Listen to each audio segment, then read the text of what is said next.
beaucoup, Célestino. Mais une dernière question. Point de vue, na Yokaka,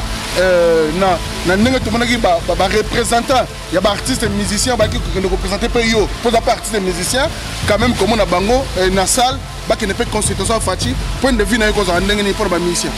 Ma point de vue, c'est que Bagnon pour représenter Ngate. Parce que moi, je ne suis pas dans l'air camp.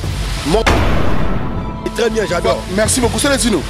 Mais ce qui est là, président de la République, mais il n'y a pas de lettre, il n'y a pas de tête, parce que na poto awa, na ba combattant, osons faire partie quand même en tant que grand tête aussi à ba combattant.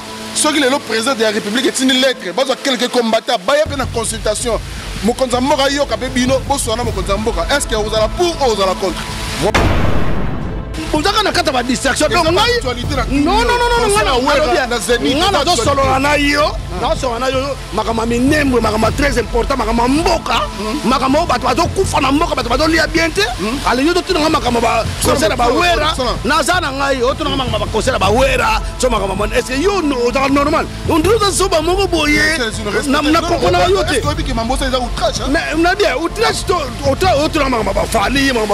qu'est-ce que j'ai à foutre? Mais je m'en fous. Mais quand on a Makambo, pas le moment et ce n'est pas l'important. On n'a pas l'importance de ça. Tout solo la. Peuple congolais souffrir trop. Mboka on est zone comme trop. Batu bazo koufa par-ci par-là. Et ça Makambo ko solo la té. Et ça Makambo ko se mettre en rigueur, et ça m'a se mettre un soulèvement populaire total. Nous n'avons pas les problèmes de dialogue, de consultation, de discours, de nomination. Le peuple congolais n'attend pas que le discours, le peuple congolais c'est la nomination. Le peuple congolais c'est le dialogue, la consultation, la concertation nationale. Le peuple congolais c'est créer l'emploi, créer le social comme Kitoko, santé, éducation, école, hôpital. C'est ça les actions que le peuple congolais attend. Mais aujourd'hui, là, vous nous ramenez au moment où Bazolo Baké, Bozo Sala Koutou Makambo, vous promettez que Bissote Boko Sala Yango, Oyo va promettre que 5 chantiers Salamate, Bobenga Batouba Bomimboko, Bosigna qui va corner Bino, pour Boya l'issue sur le bébé Samboka, Bono Solo la Solo. Ça ne nous concerne pas. Mais nous concerne donc, arrêtez de me poser des questions. Nous, on parle des choses très importantes. Musicien quand même. Nazalaka musicien, mais n'a changé la trajectoire. Nazali engagé, n'a s'engagé dans les cambos. C'est très important. Pour la banane, on a robot à l'autre bateau, on a besoin de papa, on a besoin de base à la paix d'esclavité et pas à Rwandais. Est-ce que Bango va penser au moins à Yango? Regardez-moi, désolé, on s'en fout de manger mon abango. C'est pas le moment. Donc moi je m'en fous que tout dans la question. S'il te plaît, Kelly. Moi je ne suis pas quelqu'un de distraction et tout. Le président Fati a bien ici artiste comédien. Baya Baloba parce que Bazana ba petit peuple. Réaction de Kozani, tout le monde a bien ici sous artiste et musicien. Tout le monde qui va venir sur Redi à Missi. Tout le monde qui va aussi aussi là. Bayaki, tous ces gens-là, c'est les gens au bateau qui l'ont dit à $100. Bajan Batuana, Babosi,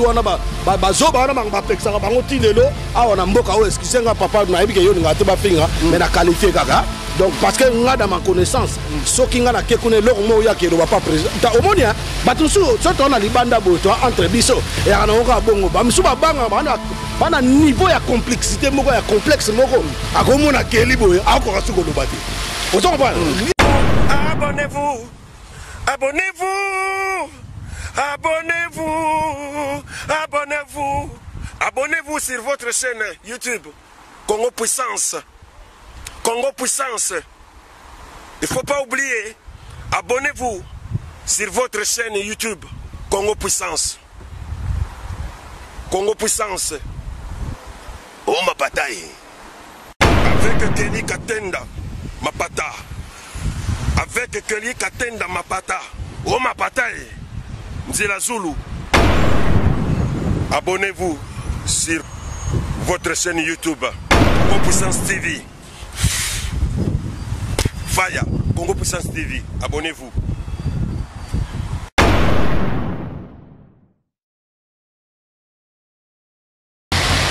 Voilà, merci mesdames et messieurs, fidèles internautes de Congo Puissance Télévision. Partout dans le monde entier où vous êtes branchés, Banapoto, vous avez belé, partout. Merci de votre fidélité, de votre patience, de votre considération. À tout moment, vous allez accorder des chance. Il y a toujours qu'on peut savoir des informations sur le net. Il y a sur Congo Puissance Télévision, aussi en compagnie avec Congo Mondial Célésino. Nous allons recevoir de cette émission Célésino, le mec d'ici, Célésino Multivoice, Célésino combattant résistant, artiste engagé. Nous allons quand même parler de beaucoup de choses. Alors pour cela, on a besoin vraiment d'être branché, scotché, vous allez attentif à l'émission Mobimba car nous allons parler de beaucoup de choses en ce qui concerne la politique, la musique, la culture, la société. Donc merci quant à moi, je fais appel à Célésino, mec d'ici, Sogoya. Bonsoir mec d'ici. Bonsoir Kelly Katende, comment vous allez? Ouais ça va. Ouais ça va. Donc, Kanda Bouendeni. Mais toi la Kanda maman mboka de tamboula bien, t'es mboka de tamboula bien, donc toi on a bisengote, bisengoni yoringana zana. Un peu sourire dans le quand même. Mais pas si les téléspectateurs, le peuple congolais, on va souffrir. Mais on a parce que le peuple congolais doit souffrir. Donc on a moté, na sekana bango, on a mawa. Donc nous on a mawa boy Kelly Katende donc na yebité. Donc na yebité donc mboko zo senga fo guerre. Faut maquiller tanga parce que bato bazo ko menacer biso na kati ya mboka na biso bato ba niarugabu. Bato ba ruberwa anga baka mabene ndenge mon frère au monde to na poto ndeto na diaspora surtout na France précisément ba pesa biso ba naturaliser biso to ba français ba pesa bino espace bo vendre ba ndako ba social makamutu ba ofuta bino makamutu mais comment c'est possible vous pouvez aussi avoir l'audace comme ça de demander beau demander mabele moko boye et pas bah moko to meka makambona boko meka makabo okufa mais na Congo ça passe n'est pas en France par exemple comme na français boye pesanga Versailles mabele Versailles comme ya biso ya bakoko na biso mais Kelly Katende ata yo moko pona ndeko ngo bandi liboma do bato na bona ba nyarugabu wana na banani ba nyarugabu wana fo na baza bata maboma. D'accord. Mais d'après moi, mon frère, là, on peut qualifier mon foyer, on comportement. Tout à fait. On s'en va. Qui est quelqu'un qui était un réfugié. Il a fui la guerre chez lui au Rwanda. D'accord. Il est arrivé dans notre terre, dans la terre de nos ancêtres. Et puis, Mobutu a accordé une naturalisation. Bovanda, vivre. Pas besoin de respecter la loi de la République. Mais vous êtes entré au Congo, à la RDC, vous ne voulez pas, et puis vous commencez à menacer. Vous menacez les Congolais. C'est quoi ça? Et moi, à ma grande. Je comprends que tout ça peut être autorité politique, ça peut être des politiciens, ça peut être menacé. Mais tel un moi, entier,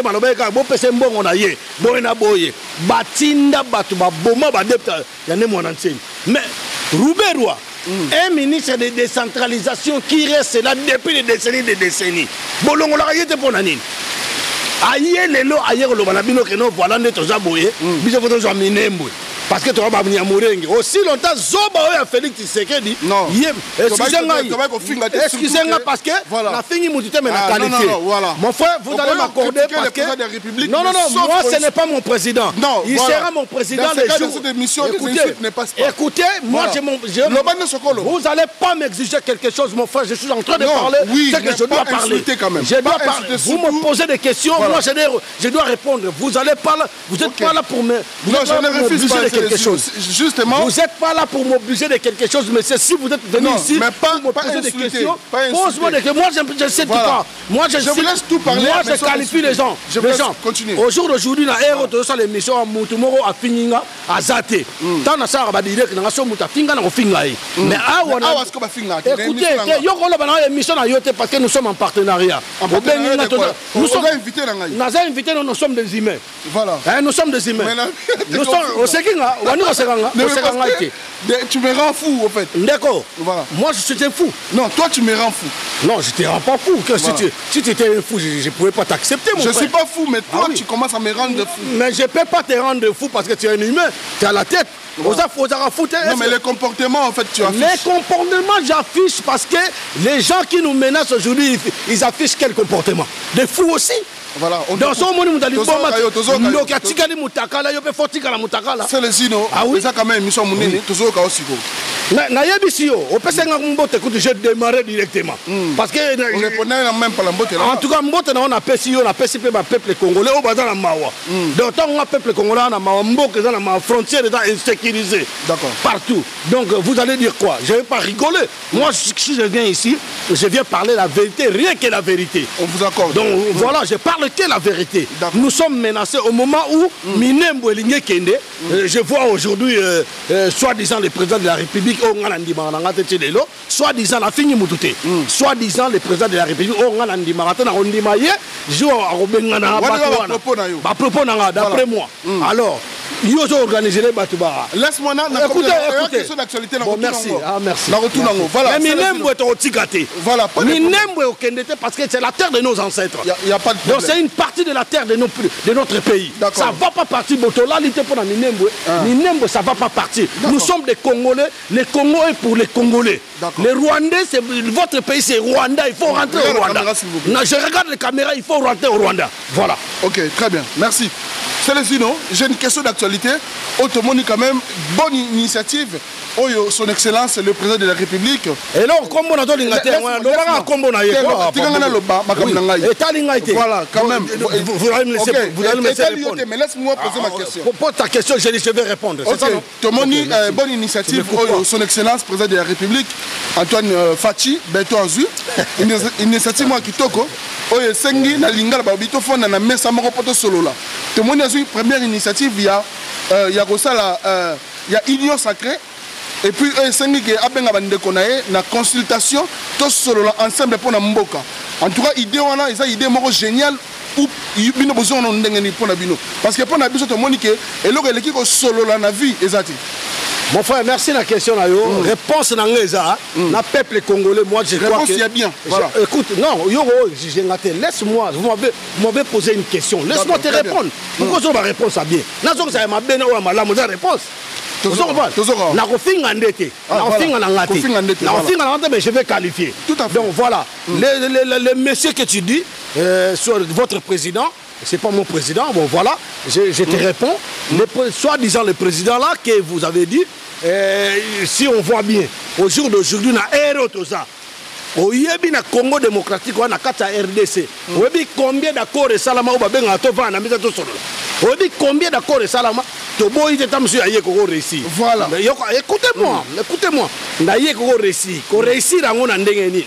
Naï d'après moi na mayele na mayele ba Congolais monsieur bazo tala nga place baza. Moi je sais que ça va pas aboutir. Ça va pas aboutir pourquoi? Parce que ce n'est pas le problème que nous avons au Congo. Mais tu peux s'en rendre une chance. Écoutez-moi. D'accord. Donc moi je te dis que ce n'est pas le moment et ce n'est pas l'importance. On n'a pas l'importance de ça. Tout solo la peuple congolais souffrir trop. Mboka on est zone comme trop. Batu bazo koufa par-ci par-là. Eza makamba ko solo la té, eza makamba ko se mettre en rigueur, eza makamba ko se mettre un soulèvement populaire total mato bengana bapaya. Nous n'avons pas les problèmes de dialogue, de consultation, de discours, de nomination. Le peuple congolais attend pas que ba discours, ba peuple congolais bazo c'est la nomination té. Ba peuple congolais bazo c'est la dialogue té na ba consultation té, ba concertation nationale té. Ba peuple congolais bazo c'est ba liaka bien ba créer bango ba emploi. Ba créer bango social comme à Kitoko. Santé na bango, éducation, ba école ton ba hôpitaux. Vous comprenez? C'est ça les actions que le peuple congolais attend.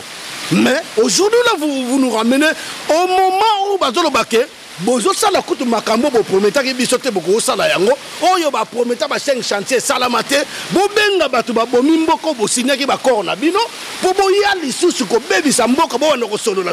Ça ne nous concerne pas. Mais tout concerne le peuple congolais, on les a le couteau au Fati, on a tout ça là. Mamiaza, père de la nation. Un père de la nation défend sa famille, son pays, défend son peuple.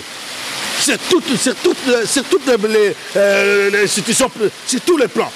Il faut défendre Bango, à défendre Bisso Congolais. Mais yo, aujourd'hui, Bisso, et puis la consultation, mais faut mona. Et ça, le roi, tant qu'on a donné exemple, tant que le président Mobutu Azalaka, tant qu'on a reçu la réunion à septennat du social, la réunion, il y a comité central. Tout le monde a bon, Mobutu a dit bon, na bengi se Mangobo, na bengi se Kokodian Nzombo, na bengi se grand prêtre, grand Luambo Mwakia de papa Rochero, Bazala, la réunion, parce que ça concerne les politiciens, les autorités des pays. Donc, laisse-moi tranquille, mon frère. Les autorités des pays, c'est-à-dire les gens là, qu'ils font les institutions pour faire marcher la loi de la République. Marcher, institution, promesse, ça par peuple parce qu'ils sont députés. Hein? Comme par exemple, nous les artistes, chez les artistes, il y a un représentant qu'on appelle le ministre de Culture. Culture et Art. Bangom Bayaka. Au gros, même ça va être une vérité. On est à vanter les initiatives. Mon frère, on est à vanter les choses. Na lobby na yo, na zo sur report na Sirisa. On est à vanter les choses. On a peuple congolais au toléré en côté. Ça se voit que non, voilà, yo zo ben ça va vanter. Liboso avant ben ça biso, avant ben ça va consultation na foyer bisabiso. Makamuni bango ba signer. Na ba occupant. Photo bengana na occupant na mboka. Pour mboka est sous occupation. Le plus important, on a besoin de consultation. On a besoin de chasser occupation. Nous sommes sous-occupés. Voilà. Voilà. C'est le dit, merci le bel bien, la garder le lobby. Tu as besoin de consultation. Tu as besoin de occupant. Oui, bien. Oui. Mais quand c'est pour te benga occupant, quand c'est pas benga tout solo, tu fais la maison sur l'ensemble. Tout le monde, le président Fachi a bengi si artiste comédien. Baya baloba parce que bazana ba petit peuple. Réaction de Kozani. Tout le monde a bengi sur artiste musicien. Tout le monde qui va venir sur Redi à Missi. Tout le monde qui va aussi aussi na Bayaki, tous ces gens là, c'est les gens au bateau qui ont $100. Les gens au bateau qui ont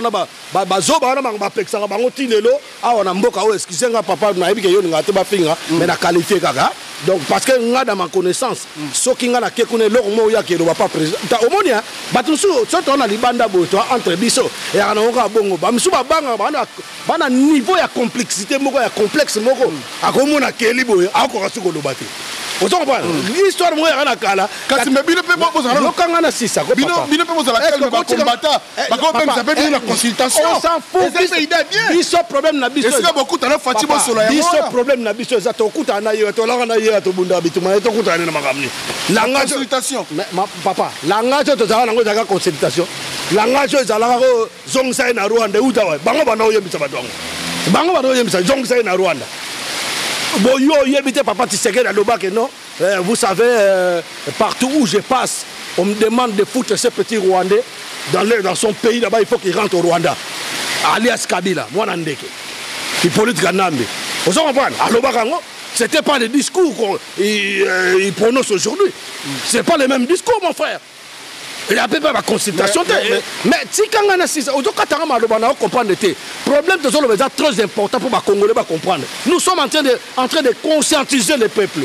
Nous ne sommes pas là pour être... Aujourd'hui, même le président, là que tu dis, le président, aujourd'hui, là, quand il dit que non, voilà, a signé, puis le peuple, on a signé, même on a signé. Nous avons occupé,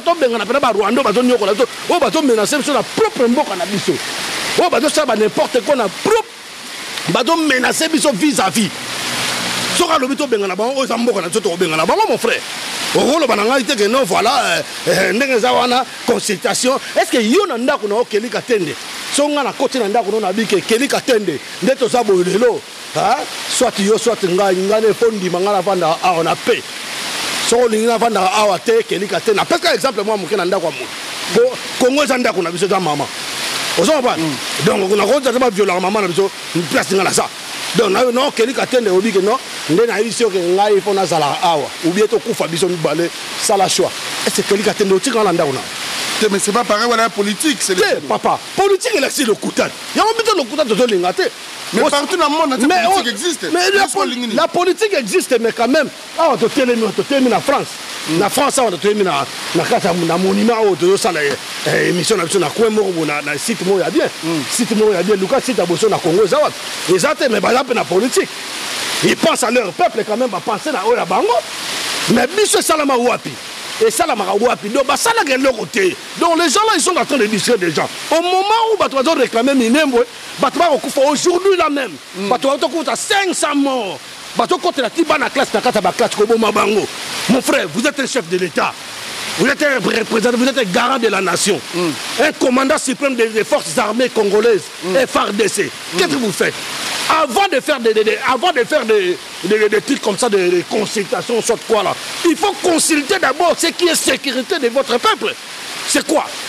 Il faut consulter d'abord les forces armées, les FARDC. Là où nous avons 543 officiers rwandais qui dirigent. Au monde, on a des réseaux sociaux, au monde, on a teni, mais au monde, la morphologie, c'était rwandais. C'était rwandais, bah oui, bisoko tout ça. Bah oui, bisoko tout ça, ndeko nangai. Vous comprenez? Donc, toi, il y a peuple au bâtiment, bah tika le kuta wana. Ndeko na keli katende. To lo barate pona to nende ba finga biso. Martin Fayulu wana ba to benga lelo. Aya Martin Fayulu na consultation. Azaki sénégalais pas ba taliba kanate, mais nazo kamwa lelo, azori ne congolais. Boto benga bwani, yé sénégalais. To moni bemba ke kuna yo bemba bo ebi ke bemba ba ba na lamuka ba za groupe na lamuka. Faut bien que ça la mouka bo ben solo là. Boye ko solo là. Bon ça va moi quand moi na mboka. Soki ba ben to za la sincère to ko sakata na miso nzambe. Nzambe to tala biso mona biso. Moi quand tu meta mona mboka. Moi quand tu meta na nationalité douteuse. Ba miso bandi makaza congolais ba miso bandi makaza congolais te. Parce que nous manquons un mboka où ils ont une carte d'identité. Recensement est ça la maraté. Il y aura des infiltrés qui vont rentrer de gauche à droite. Mais tout comme il y a peut-être un Congolais. Mais au Congolais, on a Congolais, on a Lingala, on a Zolo, na moi, ma minoramboko, on a yebi. Na mboka, on a place pas na biso, bato, botamana, bango, ba yebi ngai. Ma classe na tanga, bato, misu, ba place, ba botama, yebanité, ba na classe, bango, tile, ba mona, na raté. Hein? Hein, papa? Toi, là, honnête. C'est les unes. C'est les unes. Je comprends ton souci, Nayo. Mais il y aura tout nos questions, c'est les unes. Mais elle que l'équipe solo là, exact. Ko solo là, toko solo là. Toko solo là, to bengana nanu. Nyoka koti na ndako. Écoutez, nyoka koti na ndako.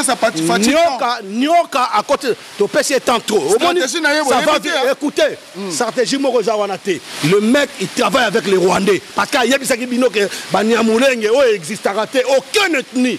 Ba historien, ba tali carte na biso par-ci par-là, ba tali ba histoire ba colon. Donc ba yaka. Si toi ça ce sont 5 ethnies. Si toi ça sont 5 ethnies.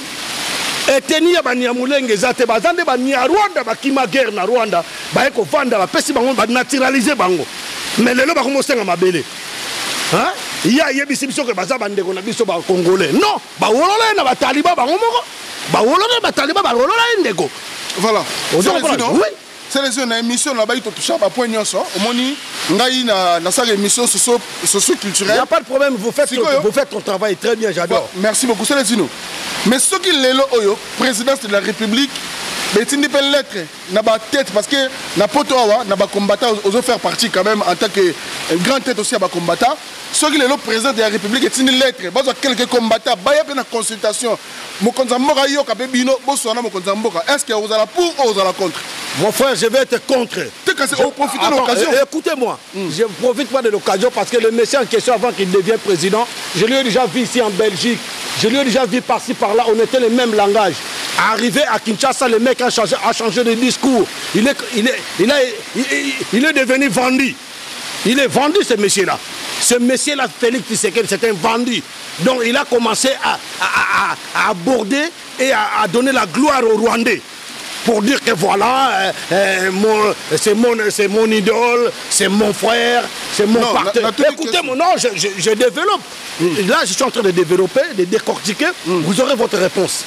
Donc, voilà. Donc, Ngaï, normalement, personnellement, ce Babeng Singaï n'a aucun dété. Parce que c'est pas moi. Écoutez-moi, moi je connais pas les Baba Moussou Matali Bango. Tout le monde a pas attendre à pouvoir et belé ba 51 personnes. Si les autres monde sans rival à Komikoka. À Komiko ba Gimi Chokro ba belé ba paralysé. Ba Gimi Chokro ba paralytique il est là. Pour la maramwazando. Ngana Koyoko Kende Congo Nandengwanate. Moi, je partirai au Congo les jours où le Congo libéré totalement. Donc, il n'y a plus de traîtres, il n'y a plus des occupants. Donc, moi, je vais partir. Le pouvoir est devenu au peuple souverain. Les jours où moi, je vais piétiner la terre de mes ancêtres parce que je suis en exil là. Il y a une voilà. Question. Mais tu ne penses pas que l'idée au soleil m'a fait pour la Je m'en fous. On ne va pas parler avec les étrangers. Ils sont les étrangers. Toi, tu vas parler quoi? Avec la personne qui forme une armée jusqu'aux dents à Tanganyika, soi-disant. Est-ce qu'il n'y a pas des gens qui sont compétents, ils ont été aux études pour devenir des gouverneurs? Vous prendrez un individu, un vagabond, première catégorie de la première, bourri de la première catégorie simple, pour le mettre gouverneur de Tanganyika, qui est qui a président. C'est comme il y a président de l'occupation, Kanambe, Zoé, à Kominaye. Voilà, comme voilà, ça l'a raté. Il y a un lobby nayoke. Toko solo la makambuana te dialogue. À cet instant, les Congolais, ils n'ont pas besoin de dialogue. Ils n'ont pas besoin de consultation. Ils n'ont pas besoin de nomination, des discours. On en a marre de ça. Il faut un soulèvement populaire. C'est écrit dans notre constitution.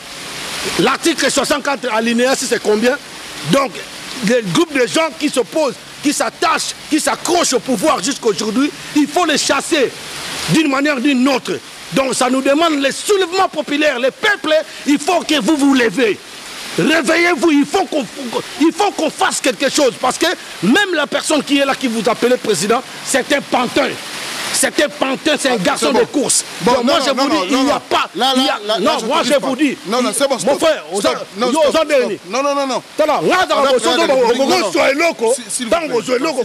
S'il vous plaît, en plus... Keba, tu n'as pas question de réponse là. Merci. Je pense que tu as clôturé ce sujet politique. Laisse-moi dire... Écoutez-moi mon frère, s'il vous plaît. Vous allez passer. Parce que tu as qui? Pas d'insulte. Moi j'ai insulté personne. J'ai qualifié une insulte et une qualification. C'est tout à fait différent les deux mots. Quand je qualifie quelqu'un, je ne lui ai pas insulté. Je dis la vérité, rien que la vérité. Et je conscientise mon peuple. Donc voilà, je vais vous dire, même si vous faites quoi là, des consultations, des dialogues, de tout ce que vous voulez, nous, ce n'est pas notre point. Notre point, c'est quoi? Minembwe, ça ne va pas partir. Au jour d'aujourd'hui, on va arrêter Rouberwa et Nyarugabo. Rouberwa et Nyarugabo, il faut qu'il soit arrêté. En tant qu'un président de la République, le monsieur là, ministre de décentralisation, qui avait son projet de balkaniser le pays, donc aujourd'hui, il vous a dit que non, Yom Dotinda qui avec ordonnance. Le nom de Tindi bateau, c'est la consultation. Mais bateau, on a délégation, on Rwanda. Délégation à Bouddha qui est dans la salle. Mais le monsieur, il est toujours entouré par des kabylistes. Voilà mon frère. Voilà, merci beaucoup, c'est les Zino. Mais une dernière question. Point de vue, Kaka, représentant, il y a des artistes et musiciens qui ne représentent pas yo. Pour les artistes et musiciens, quand même, comme on a Bango, dans la salle, qui ne peut pas consulter ça, point de vue, pour les musiciens. Ma point de vue, c'est que Bagnon peut représenter Ngate. Parce que moi, je ne suis pas dans leur camp. Moi, je ne suis pas un mendiant. C'est les gens qui ont le promet de l'argent. Venez, dès qu'ils sont là, Maïcha, tant que Hippolyte Kanambe, Azalaga, dans l'occupation, tant qu'ils dirigent son occupation, si les gens ont dirigé pour la majorité FCC, donc si Bakende qui ont un bon bango, il faut que face à Batu, morphologie à Batu. Pour que nous c'est que nous avons fait 300 calculés. Donc les Cambodgiens, les Kanambo, les Bisso, tout ça sous occupation, les qui trop battus la tête en Mboka Nzala. Donc Moutazo, le peuple a comme incontrôlable. Donc ça va pécher l'euro, il y a beaucoup de Mose Soriano. Mose Soriano alias Moïse Katumbi. Au Borobaza Congolais, on est Congolais. Mais tant qu'on y a Moïbi ou Bemba. Bemba Moïbi, Mounene, Zabongo, Baza Batoazo a intérêt, Baza grand commerçant, Bao a intérêt à commerce, Bao a intérêt à peuple. Donc si on a revenu à la question, Batouana va représenter Ngaïté, pour na kozala moi mayele na pesa que exemple moi tout à l'heure au Katanga ikutu. Dans la lobby na OK. Quand il y avait le président Mobutu au pouvoir, Donc le président Mobutu, quand il faisait ses réunions, on a parlé du peuple, hein, il y avait les septennats du social, les réunions des comités centrales. Donc, babane ko beng sa mango boté. O beng sa mango boté. O beng sa kokolia nzomboté bien mango outé bien ngadia té. Bien ko beng sa grand maître l'homme makia to papa wemba to rochero. O beng sa ke emene ate o beng sa babozi wana te bata ezanzala mdesala bomba zala nzala. Bazalo koso yango mo le to kangela bango ba ko beta ka ate so ba to continuer ka makamba bongo. Bango baza bato bo telemela lokuta pardon la sisa. Baza bato bo telemela lokuta o ezoleka na mboka wana. Bayemba yango na banzembo. To moni minembo elinge kende ya. Nzembo ni bango bayembi pona minembo. Pona ba Munyarugabo amenacer biso awa. Et loko ni basali nzembo ni pona ba reprocher Nyarugabo bien bakebisa. Nzembo ezate. Nzembo pona minembo ezate. Mais consultation la bakemingi ti oyo basali yango nzembo. Au moins niveau le coach baptiste na biso. Yoko beng sabato wana. Est-ce que les gens là peuple makambu ko solo la ezalité. Les amis makambu ya président de la République soit déjà so za président de la République ya solo. Faut ba peuple bo za simana ngai to striko la mboka ba. Aboko justement. Écoutez-moi. Na lobi tika na silisa. Na royebisa yo luoyi. Awa Macron a tellement dit que nous sommes confinés, reconfinés par deux. À 5 ans, constitution pour le peuple. À Ben Zaki Jacob de Varier, bien Ben Zaki Maître Gims, ou bien Ben Zaki Nani Johnny, comme moi Johnny Hallyday, bien Ben Zaki Florent Pagny, bien Ben Zaki Anne Romanoff, bien Anthony Cavana. À Ben Zaki Bango, pour pas vendre na Sénat tout na Bango. Non, c'est les lois de la République. C'est les lois de la République. Si vous êtes là, un président de la République, c'est lui qui est le garant et le commandant suprême. S'il est vraiment ceci, il faut vendre les photos de papa et Nambo, on a menacé, ils sont pas dans ils ont raté. Tout le monde a un musée, le roi Désiré Kabila. Bombe outa na ngambo ya Braza et quoi qui parle biso. Donc musée le roi Désiré Kabila, il fallait avoir sa réponse, fa benga ba peuple na bangadia dia bengi ba musicien na pambala ba na notion moto na mutu na ba bengi ba vanda. Faut pas avoir réponse. Faut avoir la réponse. Non mon frère. Tout ce qu'on a causé, biso ba congolais tout ce qu'on compte na ba distraction, ya buzoba ya Chilombo wana. Donc sikoyo et là on a lo bela suka nga. Biso ba combattant to lingango biso to lingi soulèvement populaire photo bengana yende mda mokonzi soka ta ba mokonzi so mukolo wa keto bengana en tout cas on féliciter na obenge président bala to so venez ba ba biye bo kita kinse les zino ngana okende te bien na bango ba longola kombo nanga bo longola kombo nanga j'ai pas besoin de vous, moi j'ai besoin de la liberté totale de notre pays. La liberté totale, moi je ne partirai pas. Violence, la violence. Ah donc, bino siko boza pour Nyarugabo, on a menacé. Est-ce que Nyarugabo, on a taillé yo keli kateni. En tant que journaliste, solo ba ma Nyarugabo. Solo ba que so reprocher nani. Moi je reprocher do banga ete. Au moins ndeko na biso ya ngono albiko biso buto ba côté akini kuna. Donc ba complexe moko banga pola. Tellement honorable, je félicite l'honorable Nzangi Moyindo Nzangi. Azamwa na Sirikivu. Aya lobi makambo ifala loba. Akebisi Nyarugabo ça. Et dans la réseau sociaux bongo nango. Mais ba ministère na biso na l'autre côté. D'accord. Comme tout à fait c'est les idées. Pardon na ça. Ba musicien wana moni na ba artiste wana ba comédien ba zoba wana nyoso bazawana. Hein? Bangonde bazawana, ils ont un représentant. Le représentant qui peut les représenter là-bas, c'est un ministre de la culture et art. C'est lui qui est le chef. Ce qui est ministre de la culture et art, bon, solo on a des artistes, solo on a des culture. Voilà. Mais il faut bien que ça soit un individu. C'est que ça nous sauve. Parce que les petits peuples, les comédiens, ils ne sont pas des petits peuples. Ils sont les intermédiaires entre les petits peuples. Écoutez-moi mon frère.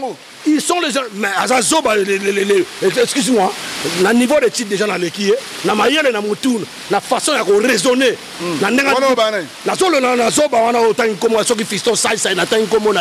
et puis, les lois, le gouvernement, le FCC, les lois, ils sont envoyés au poison, mon frère. C'est ça, mon frère. Donc, et là, il y a un représentant, soi-disant, pour le service pour le gouvernement, on a besoin d'un gouvernement occupation. Voilà, c'est voilà. Donc, beaucoup. Ministre, il y a affaires étrangères, c'est lui qui va représenter tous les artistes. Pardon, ministre de la Culture et Art plutôt. Vous comprenez? Bino bozo ma consultation. Minembo bazo nga ba botola. Mais intérêt ni yo président au la consultation. Au la consultation. Deuxièmement, on a un problème à passeport. Tilelo. Passeport baninga ba souffrir na kisasa ba ba kangam na kisasa. Au kotala makambola te pona bien ya peuple no à l'aise. À la sécurité. Yo total ma consultation. Tu n'es pas un président de la République mon frère. Tu n'es pas un président de la République jusqu'à l'élo. 5 ans que na mbangwa, tout le monde trompe auto kende. Bamsi wazo sepela trompe accueilli. D'ici donc Zaki car dans cadre de parenthèse pour nous trouver la maman musique, des fois RMOP koko ta maman musique et ba ministère na biso ça moi bien. Oui nga na mona na nazana ngai na zako bangate. Mais yo ozaka nga la comprendre te des fois to saka émission na domo neti.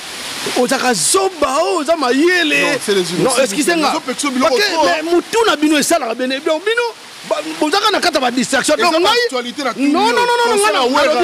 ngana do solo na yo na solo na yo makama minembo makama très important makama mboka makama bato bazo kufa na mboka bato bazo lia bien te ale yo to na makama ba conseil ba wera na zana ngai yo to na makama ba conseil ba wera so makama est-ce que yo normal on doit so ba moko boye na comprendre yo te est-ce que mambosa ils ont outrage mais on a bien outrage to na makama ba fali makama ba fait qu'est-ce que j'ai à foutre na kena ngana kena bazo nengo mais je m'en fous mais ba kota pe na makambo ba lobela pe mboka wato pesa wata mo valeur désolé Richard Kerote je m'en na bien ngala na lo mama mboka les gens englobés na mama babuzo bana bango no surtout mukoto osiko la mboka tato oyungu la mboka na passoir babuzo bana no se longwa po ba koma ba mission tuna ba onde ba koma ba mission batanga ba classe R nini est-ce que ba yebi ba loi de la République est-ce que ba yebi censure makamba yemba ba yebi angote donc ko tuna nga makamba buzo ba ngala makambo wana te mama pona yoka nga pa batu je m'en fous nazana ngai do na yoka nga pa batu donc arrêtez de me poser des questions nous on parle des choses très importantes makamba musicien quand même nazala ka musicien mais na changer trajectoire na ngai nazali engagé na s'engager na likambo c'est très important pour na bana na biso ba bota malobi batu na biso te ba papa bosala ki nini baza la pe esclavité et pas ya ba rwandais est-ce que bango ba penser au moins na yango Papasaka to banokobina binaka mitakala regardez-moi désolé toyebi ba mona na disque na la rousse na dictionnaire toyebi yango on s'en fout de manjemo na bango c'est pas le moment donc moi je m'en fous que tout na nga sur ba question bon s'il te plaît Kelly moi je suis pas quelqu'un de distraction et tout ngamba pas là. Voilà, merci beaucoup. Voilà, faut tout dans ma camodo, Nico Hitler, Nazawana, Yebiango, MKZ, Yebiango, et puis World Music 243, Ayebi Makamdo, on a clôturé. Sarah Martinet, Ayeb Makamdo, Solola, donc nous intendons. Merci. La peste va combattre mon colonel Odombo, au Ketua Yambo, Babé Masombo, Zorobi, les Bawaïza, Nababa commandant et Soba, Thierry les commandos place aux Ali, combattant tout bas résistant, tous à la Moko, Bataliban, Sobozo compagne. Vous allez payer calamité. Merci beaucoup. Merci voilà. Donc tout n'a pas sur Makamboana. Ok. Makamaba zoba na distraction là, mboka zo kufa mboka zo kene. Leto mboka ne ke ba betre musique ngwa. OK, très bien. Merci beaucoup. Donc merci. Donc tout n'a pas sur Makamboana te s'il te plaît. Très bien. OK, merci. Merci. Bato yebi ba comprendre payo comment est-ce que aux Alaga toujours. Merci, on a fini hein. Nazarani. Non, on a fini la mission. Patriote mon frère. Merci. Patriote, on sait cette mission na kanda matali. Mais ça aussi na kanda menga na émission que na kanda ba président na le kuta wana au président idiot de président un idiot voilà mesdames et messieurs, merci beaucoup. Merci de vous avoir aussi nombreux sur Congo Puissance Télévision. Vous comprenez, c'est les